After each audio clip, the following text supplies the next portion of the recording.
안녕하세요. 저는 다른 건 모르겠고 사람 보는 눈 하나는 다른 사람들보다 타고났습니다.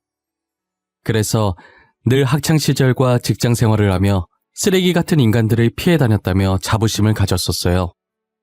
하지만 몇 년 전에 만난 한 사람으로 인해서 저의 자부심은 한순간에 바스러져 버렸죠. 이제껏 살면서 인간관계 때문에 이렇게까지 스트레스 받은 적이 단 한 번도 없었거든요. 이 사람 때문에 몇 년간 저는 지옥에서 사는 거나 마찬가지였습니다. 저는 어릴 때 부유하진 않았지만 그렇다고 가난하지도 않은 정말 평범한 집안에서 자랐어요. 흔히들 돈이 있어야 행복도 같이 온다고 하지만 저 말처럼 집안에 돈이 많은 것은 아니었어도 저희 가족은 누구보다 사이가 돈독하고 화목한 가정이었어요. 서로 바라만 봐도 괜시리 웃음이 튀어나오는 그런 가족이었죠. 저희 부모님은 대기업에 다니는 회사원이었어요. 두 분 다 부유하지 않은 가정에서 태어나서 미래 자신들의 자식들에게만큼은 가난을 물려주지 않겠다며 악착같이 공부해서 대기업에 들어가셨다고 하시더라고요. 같은 회사를 다니며 힘든 직장 생활을 서로 도와주다 마음이 통했던 두 분은 결혼까지 하게 되셨대요. 저희 부모님께서 대기업을 다니셔도 부양할 가족이 많아서 월급을 받는 족족 가족들 밑으로 들어갔대요. 각 집안의 막둥이들이 취업을 하면서부터 월급을 온전히 자신들을 위해 쓸 수 있었다고 하시더라고요. 당시 돈이 없어서 월세로 살고 계셨는데 월급을 몇 년간 모아서 겨우 지금의 집을 살 수 있었다더라고요. 부모님께서 지금껏 힘들게 살아온 과정들을 듣고 저도 부모님처럼 열심히 살아야겠다고 생각했었죠. 그리고 이건 제가 중학생 때 알게 된 것인데 저희 외가 쪽이 원래는 무당 집안이었다고 하더라고요. 보통 대대로 이어져야 하는 게 정상인데 저희 어머니 때부터 신기가 약해져서 외할머니까지만 무당을 하시고 저희 어머니는 무당을 안 하셨다고 하더라고요. 신기가 약해졌긴 하지만 아예 못 느끼는 건 아닌지 어머니는 항상 기분이 찝찝할 때 저보고 무슨 일이 생길 것 같으니 늘 조심하라고 언지를 주셨었어요. 이게 신기와 연관이 있는 건지는 모르겠는데 제가 볼 땐 어머니처럼 신기 같은 게 있는 건 아닌 것 같고 태생적으로 사람 보는 눈은 약간 있는 것 같더라고요. 다른 사람의 속내를 들여다보는 능력이 있다고나 해야 할까요? 그 사람이 하는 이야기를 조금만 들어봐도 어떤 사람인지 금방 파악이 되는 거예요.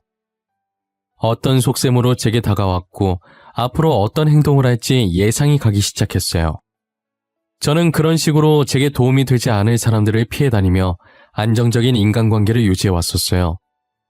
이건 학창시절과 회사 생활할 때는 물론이고 연애를 할 때도 마찬가지였어요. 촉이 얼마나 좋던지 남자친구가 저 몰래 바람을 피면 제가 직접 현장을 잡는 건 기본이었고 한 번은 만나고 있던 남자친구가 사기꾼인 것도 잡아냈었다니까요. 이 정도 되니까 이게 단순하게 촉이 맞는 건지 제 자신이 무서울 때도 많았어요. 저는 더 이상 저런 추한 꼴을 보고 싶지 않아서 연애를 안 하려고 했어요. 그런데 친구가 정말 괜찮은 남자가 있다고 이 기회 놓치면 정말 후회할 것 같다고 하는 거예요. 자신이 결혼 안 했으면 당장 이 남자 만났을 거라고 호들갑 떨길래 어떤 사람인지 궁금하긴 하더라고요. 단순 궁금증으로 소개팅에 나갔다가 초고속으로 결혼까지 하게 될 줄은 꿈에도 몰랐어요. 집안도 어느 한쪽으로 기울지 않고 저와 남편 둘 다 비슷하게 평범한 집안이었어요. 외동아들이라길래 오냐오냐 자라서 자기밖에 모를 거라는 편견이 있었는데 제가 생각했던 것과 다르게 배려심도 많고 저를 엄청 챙겨주더라고요. 아마 남편과 결혼하게 된 이유도 항상 저를 먼저 생각해주는 마음이 있었던 것 같아요. 결혼한 지 몇 년이 흐른 지금도 남편은 여전히 무슨 일이 생기든 늘 저부터 생각해주거든요. 저는 남편과 단기간에 사랑에 빠졌고 만난 지 6개월 만에 소중한 생명이 찾아왔어요. 처음 임신 사실을 알곤 겁이 나서 남편에게 말도 못하고 혼자서 끙끙 앓으며 남편도 멀리 했었어요. 남편은 계속 자신을 멀리하는 제 반응에 벌써 저희에게 권태기가 왔다고 생각을 했었대요. 제가 임신을 했을 거라는 것을 정말 생각하지 못했고 어떻게 하면 권태기를 이겨낼 수 있을까라는 생각밖에 안 했다고 하더라고요. 남편에게 사실대로 임신을 했다고 털어놨을 때 자신한테 질린 게 아니라서 다행이라고 안심했대요. 그리고 늘 배려했던 사람인지라 먼저 제 의사부터 물었죠.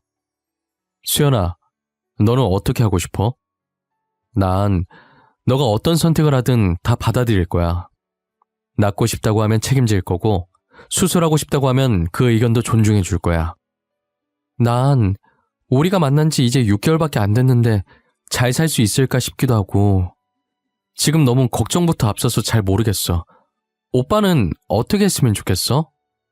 내 솔직한 심정은 너와 아이 둘 다 책임지고 싶어. 책임질 능력도 되고. 연애 기간이 짧아서 불안한 거 아는데 나 한 번만 믿고 아이 낳을까 우리? 저는 남편을 믿고 배가 더 부르기 전에 결혼을 한 뒤 아이를 낳기로 결심했어요.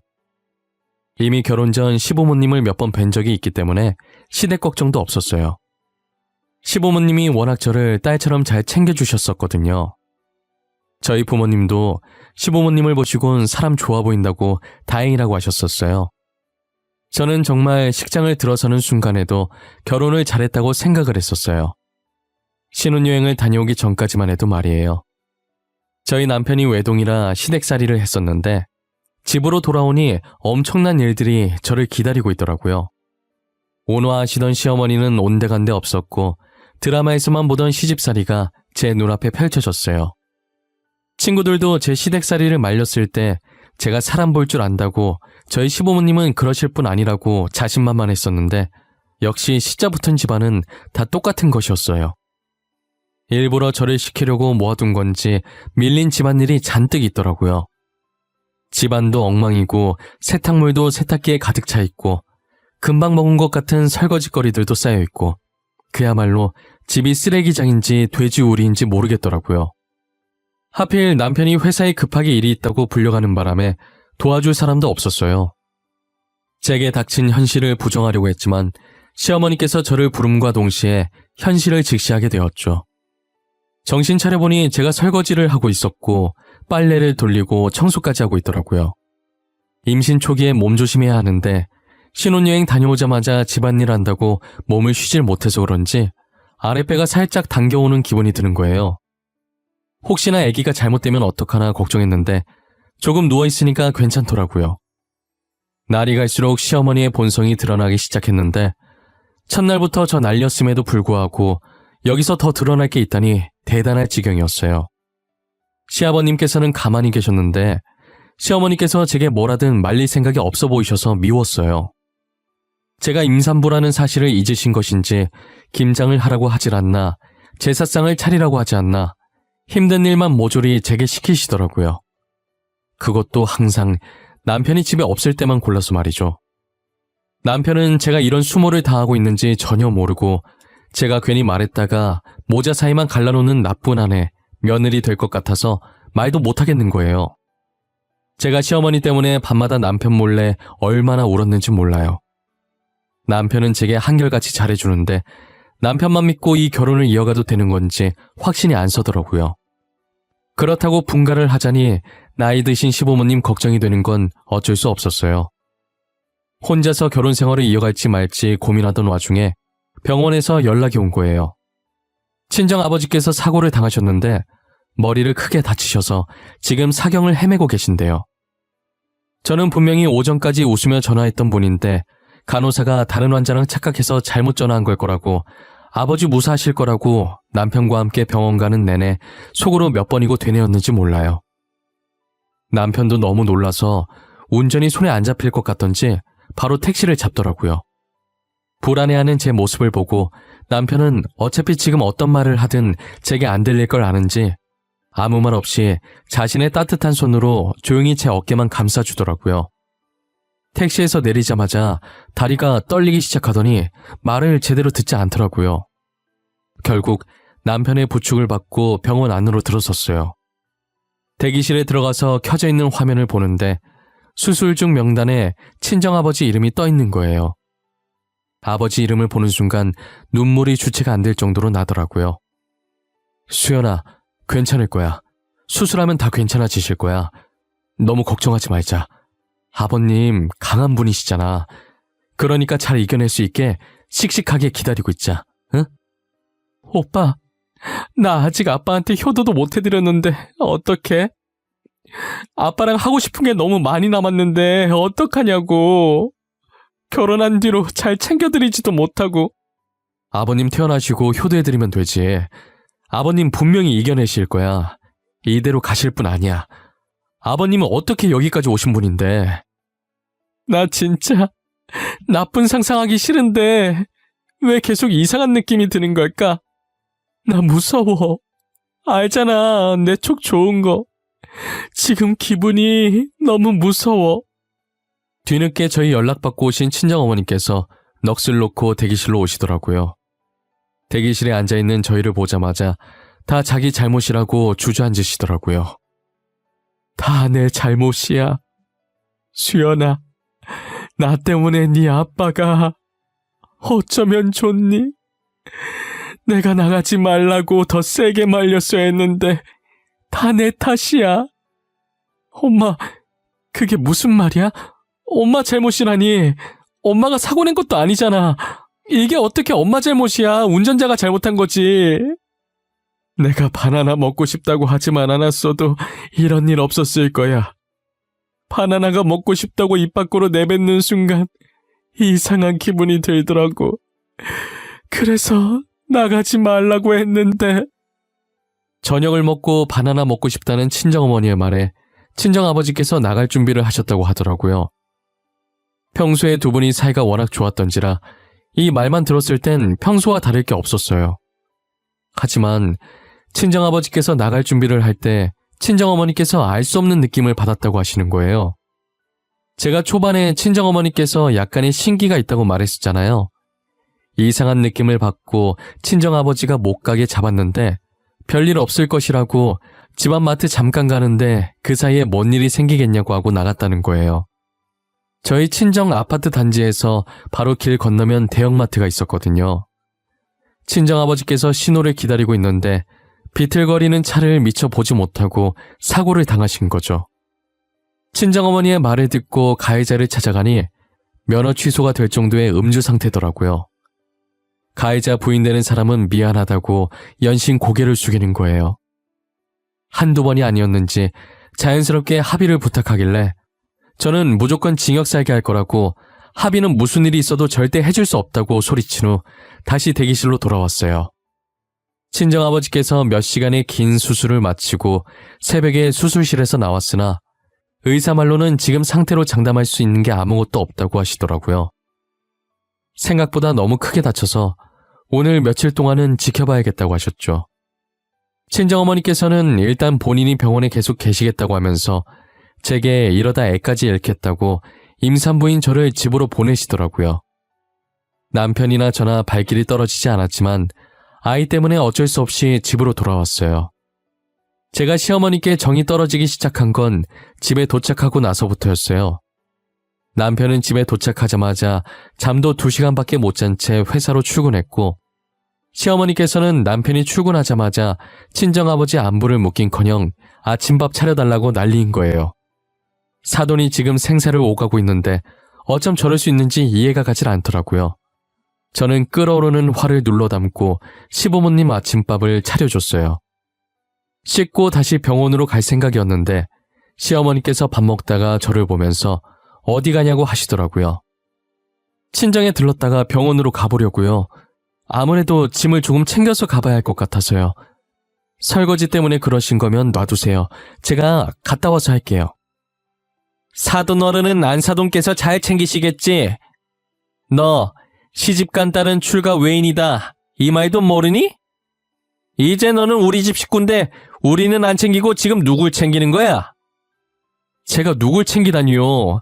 저희 부모님 챙기는 거죠. 결혼했다고 해서 낳아주신 부모님이 남 되는 건 아니잖아요. 이제는 우리 사람인데 그 사람들이랑은 남이나 마찬가지지. 임신한 애가 집에나 있을 것이지 어딜 나간다는 거야? 너 임신한 것도 거짓말이지?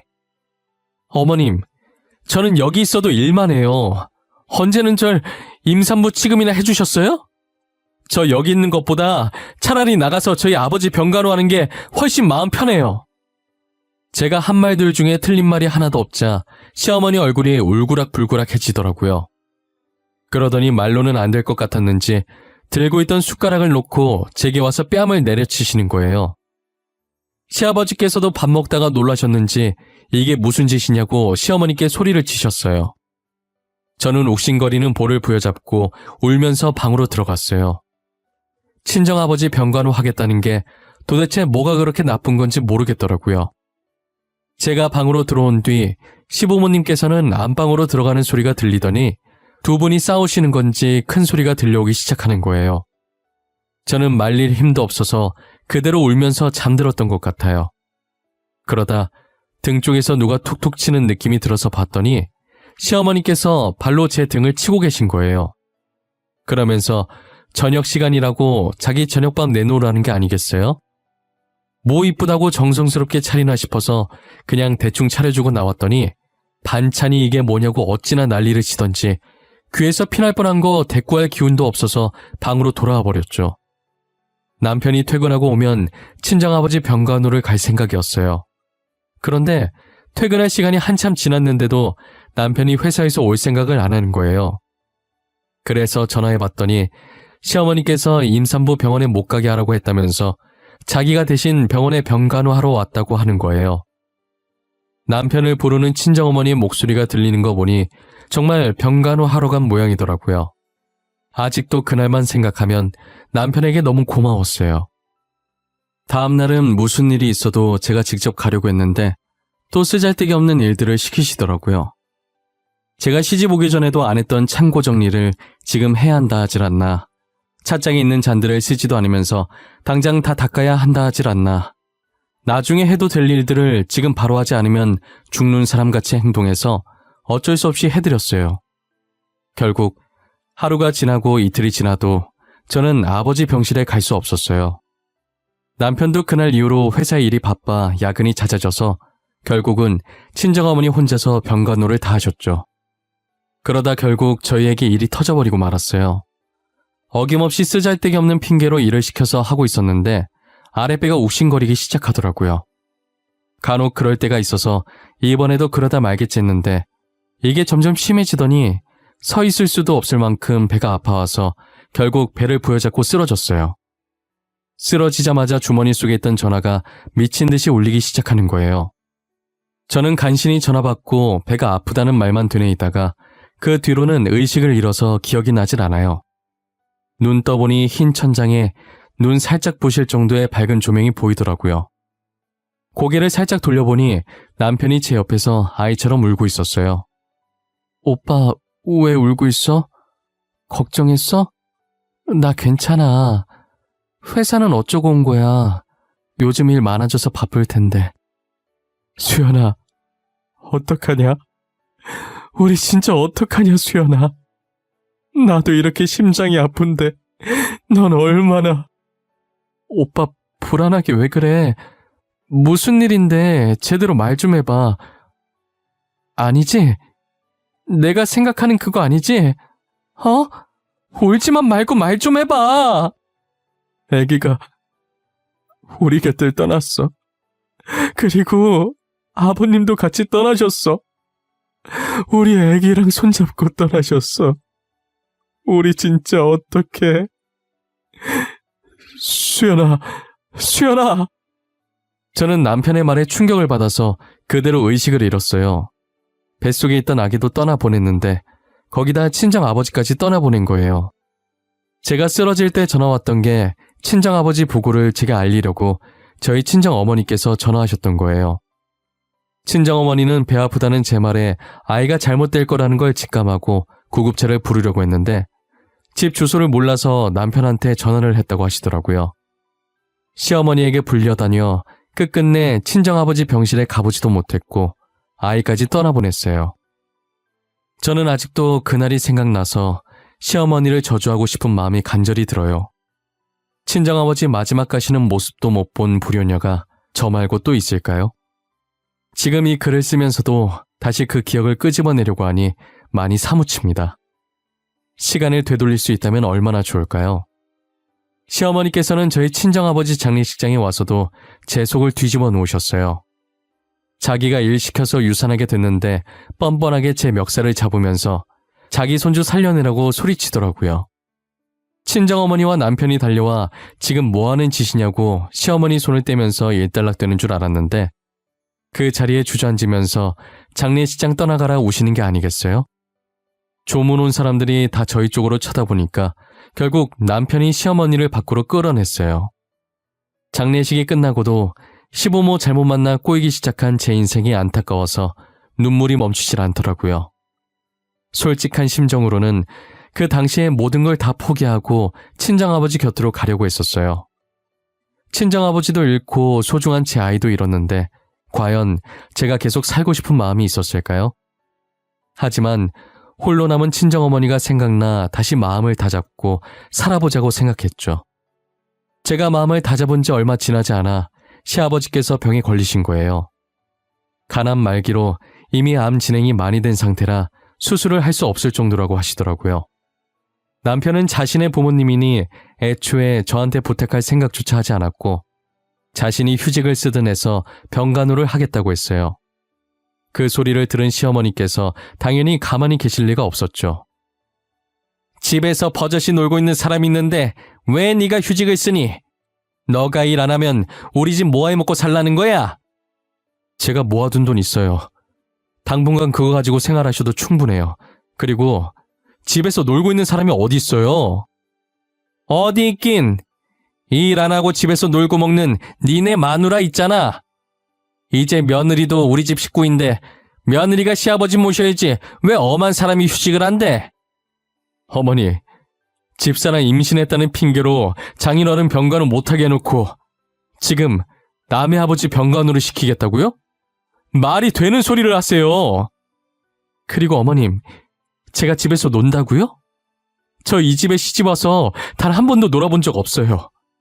제가 유산한 건 어머님 때문이에요. 알아요? 그날도 괜히 안 해도 될 일을 시켜서 그렇게 된 거잖아요. 시어머니께서 저를 계속 집에서 아무것도 안 하는 식충이 취급을 하길래 저도 화가 난 나머지 이때까지 시어머니께 겪었던 수모들을 남편에게 말하기 시작했어요. 제가 말을 하면 할수록 남편의 표정이 점점 굳어가더라고요. 남편에게 전화해서 임산부 병원 못 가게 하라고 한 것도 일부러 친정아버지 병간호 못하게 하려고 그런 것이었다고 하자 남편은 경멸에 가득 찬 눈으로 시어머니를 쳐다봤어요. 시어머니 얼굴은 하얗게 질려서 흔들리는 눈으로 딴 곳만 쳐다보고 계시더라고요. 어머니 제정신이에요? 사람이 어떻게 그래요? 어머니 원래 그런 사람이었어요? 저희 연애할 땐 수연이 딸처럼 잘해주시더니 다 연기하신 거였냐고요? 아들아, 내 말도 좀 들어보거라. 이거 다 오해야, 어? 내가 딸은 출가 외인이라는 말을 한 건 맞는데 듣기 싫어요. 집사람 아끼는 마음이 걱정돼서 그러신 줄 알았는데 일부러 못 가게 하신 거였어요? 나중에 장인어른 얼굴 어떻게 보려고 이래요? 결국 어머니 때문에 저희 애까지...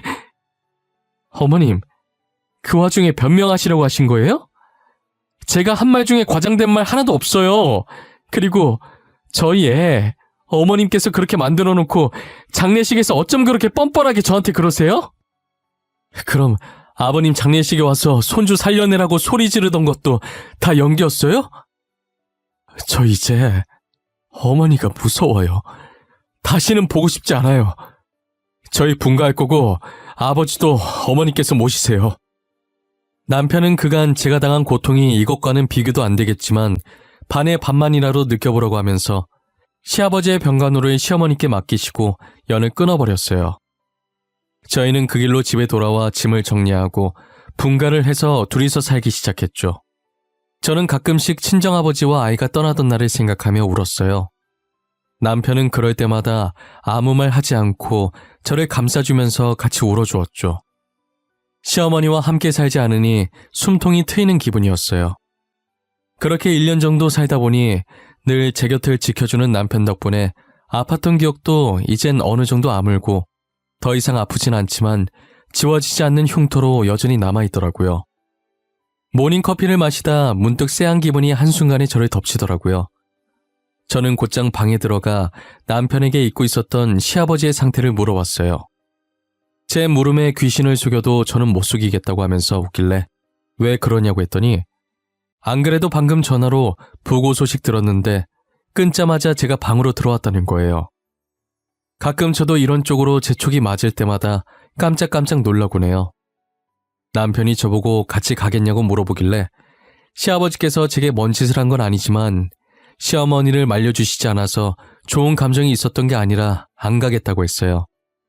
남편은 장례식을 마치고 돌아와서는 헛웃음을 치더라고요. 아버님 잘 보내드리고 왔어? 뭐야? 거기서 무슨 일 있었어? 왜 혼자서 헛웃음을 치고 있어? 아버지 사망보험금 있잖아.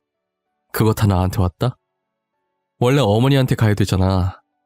근데 나한테 왔어. 그리고 아버지께서 남기신 재산도 다 나한테 왔다? 웃기지? 그래? 하나뿐인 아들한테 주시고 싶으셨나 보다.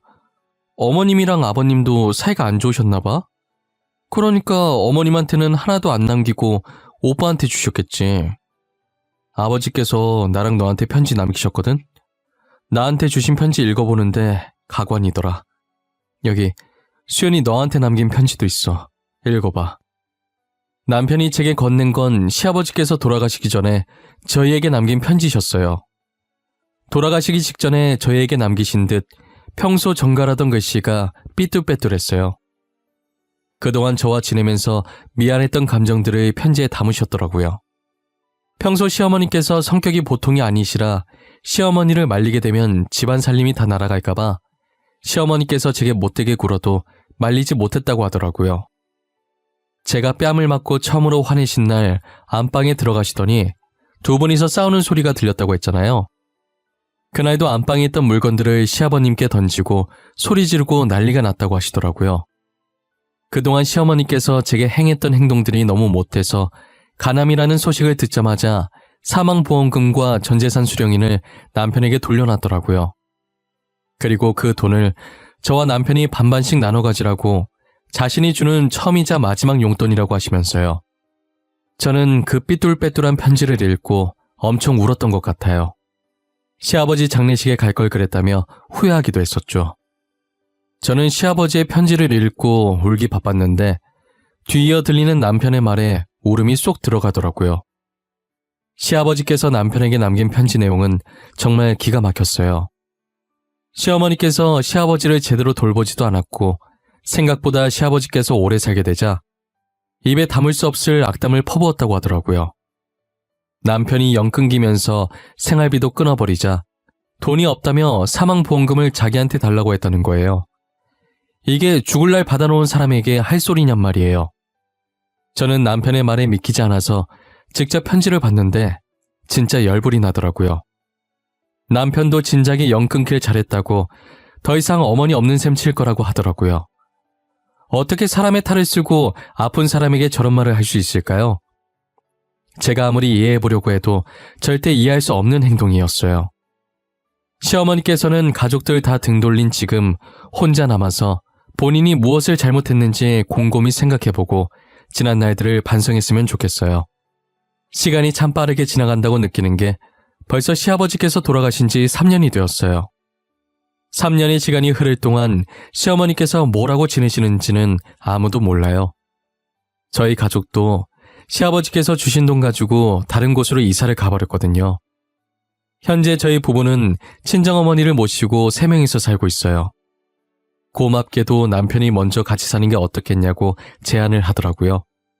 저는 시부모 복은 없었지만 남편 복 하나는 정말 좋은 것 같아요.